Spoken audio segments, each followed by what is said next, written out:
SIR এর শুনানি যখন প্রায় শেষ, দু একটা জেলার দু একটা পকেট ছাড়া বাকি সব জায়গায় শেষ হয়ে গিয়েছে, তখন তারা সতীলক্ষ্মীর মতো বলছে 8,000 কর্মী আমরা সরকারের পক্ষ থেকে দেবো এসআইআর এর সহযোগিতার জন্য।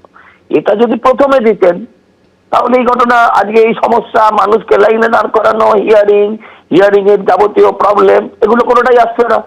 আপনি বাঘের পিঠে উঠেছেন, তো বাঘের পিঠ থেকে নামলেও উনি বাঘের পেটে যাবেন, আর বাঘের পিঠে বেশিক্ষণ চড়ে থাকাও যায় না। ফলে একটা দ্বিধার মধ্যে পড়ে আছেন। একটা সরকার সম্পূর্ণ সিদ্ধান্তহীনতায় ভুগছে, অথবা তার রাজনৈতিক জ্ঞানাকর, এছাড়া আর কিচ্ছু না। 4 ফেব্রুয়ারি আমরা জানি যে সুপ্রিম কোর্টে কমিশন জানায় এসআইআর এর জন্য কর্মী দিচ্ছে না রাজ্য, আর এবার এসআইআর এর জন্য নির্বাচন কমিশনকে কর্মী দিতে প্রস্তুত রাজ্য সরকার, এরকমই সূত্রের খবর পাওয়া যাচ্ছে। আমরা এই বিষয়ে আরো কথা বলবো। আমাদের সঙ্গে টেলিফোন লাইনে রয়েছেন প্রাক্তন প্রদেশ কংগ্রেস সভাপতি অধীর রঞ্জন চৌধুরী। অধীর দা, গত 4 ফেব্রুয়ারি সুপ্রিম কোর্টে একেবারে সওয়াল করেছিল কমিশন যে এসআইআর এর জন্য রাজ্য কর্মী দিচ্ছে না, আর এবার যেটা সূত্রের খবর যে 8,505 জন গ্রুপ বি অফিসার দিতে প্রস্তুত রাজ্য। কিছুই না, পশ্চিমবঙ্গের মুখ্যমন্ত্রীর এগুলো তখন সমস্ত হচ্ছে নির্বাচনী চালাকি। অর্থাৎ সমস্যা তৈরি করো, সমস্যা আরো জটিল করো, জটিল করার পর সেই সমস্যা সমাধানে বাংলার মুখ্যমন্ত্রীর বড় ভূমিকা প্রমাণ করো, এবং মানুষের কাছে একমাত্র বাংলার মুখ্যমন্ত্রী সেই দাতা, সেই দাত্রী, অর্থাৎ সেই বাঁচাতে পারে, সেই মাসিয়া, তা প্রমাণ করো। এই হচ্ছে স্ট্র্যাটেজি। যদি এত কর্মচারী দেওয়ার তার সামর্থ্য থাকতো, তাহলে যখন সেটা চা হয়েছিল সেটা দিল না কেন? অর্থাৎ গাধা আছে না, গাধা জলটা খাই আগে ভালো করে, গাধা দিয়ে গুলিয়ে তারপর জলটা খাই গাধা। যেখানে জলটা গাধাকে যদি স্বচ্ছ জল দেন, গাধা কিন্তু খাবে না। মাটি যদি থাকে, মাটিটাকে দিয়ে ভালো করে জলটা গুলাবে, গুলিয়ে নোংরা করে তারপর সে গাধা খায় জল। তো বাংলার অবস্থা দেখে আমার সেই গাধার কথা মনে পড়ছে। আবার বলি, এই যে 8,000 জন ই গ্রুপের কর্মচারী পশ্চিমবঙ্গ সরকারের, এরা সবাই কিন্তু তৃণমূলের নির্দেশে, আদেশে, তৃণমূলের ইচ্ছা অনুযায়ী কাজ করবে। কিন্তু এটা আমার পূর্ব সতর্ক করে দিলাম। অর্থাৎ বাংলায় 8,000 যে ডি গ্রুপের কর্মচারী, তাদের ট্রেনিং কে দিচ্ছে, তাদের নিরপেক্ষতা কি, তারা কি করতে চাইছে, এগুলো কিন্তু পরে বিচার্য বিষয় হওয়া উচিত বলে মনে করি। পশ্চিমবঙ্গের কর্মচারীরা তৃণমূল সরকারের ইচ্ছার বিরুদ্ধে কিছু করবে, এটা আমি অন্তত মানতে রাজি না। অর্থাৎ এই সমস্যার জটিল থেকে জটিলতর হয়েই চলবে এখনো। ধন্যবাদ অধীর দা। আর এই মুহূর্তে আমাদের সঙ্গে টেলিফোন লাইনে রয়েছেন সিপিএম এর কেন্দ্রীয় কমিটির সদস্য সুজন চক্রবর্তী। সুজন দা, আমরা জানি 4 ফেব্রুয়ারি সুপ্রিম কোর্টে কমিশনের যে সওয়াল যে রাজ্য কর্মী দিচ্ছে না এসআইআর এর জন্য, আর এবার সূত্রের খবর 8,505 জন গ্রুপ বি অফিসার দিতে রাজ্য প্রস্তুত, কি বলবেন?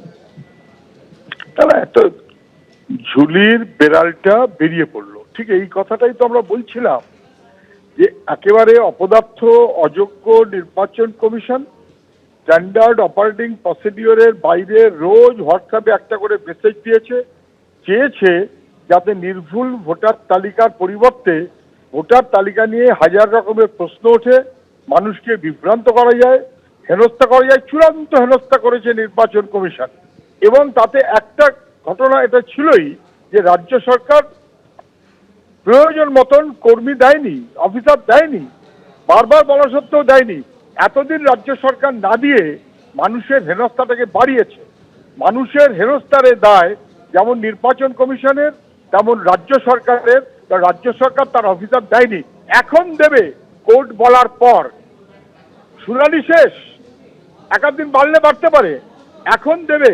যেহেতু আগামীকাল সোমবার আবার মুখ্যমন্ত্রী সম্ভবত দিল্লিতে যাবার কথা কোর্টে, এবং ওখানে গিয়ে ঝাড়ছে দিল, তাহলে দেওয়া সম্ভব ছিল।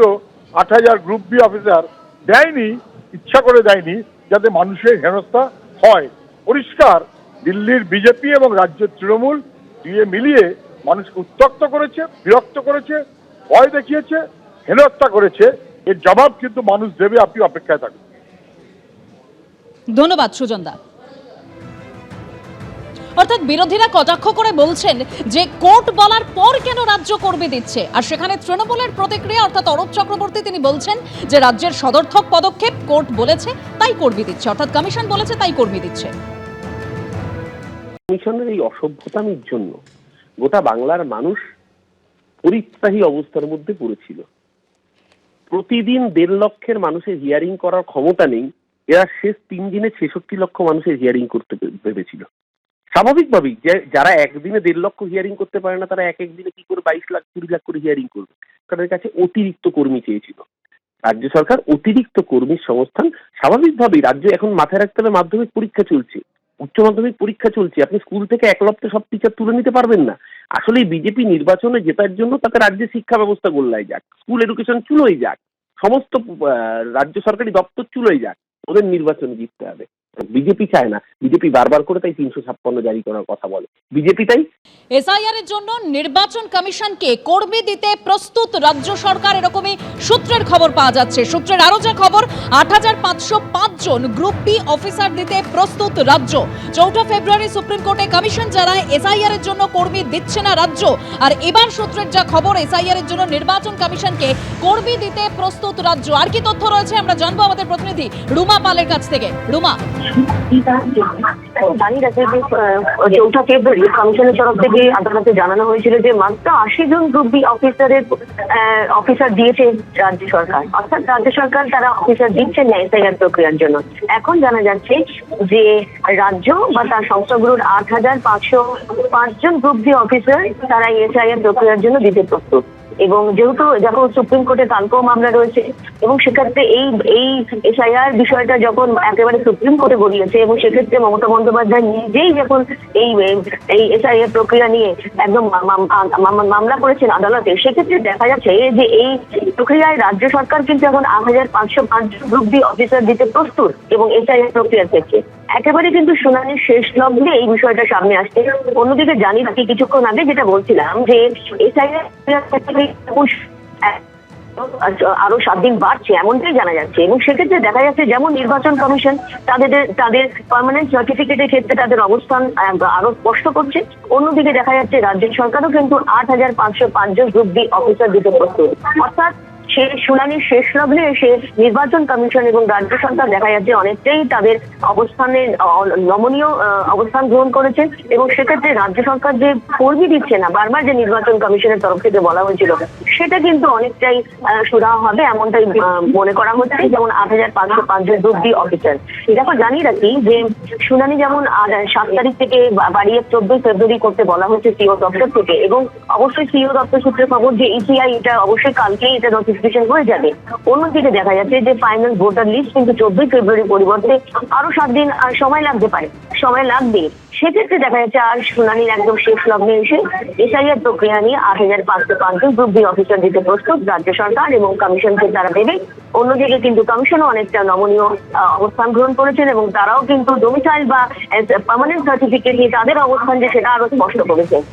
শুনানি চলাকালীন এখনো শুনানি বেশ কিছু জায়গায় বাকি রয়েছে, সেই কারণে কিন্তু শুনানি প্রক্রিয়া অনেকটাই কিন্তু দীর্ঘায়িত, আরো 7 দিন সময়সীমা বাড়ানোর কথা বলা হয়েছে।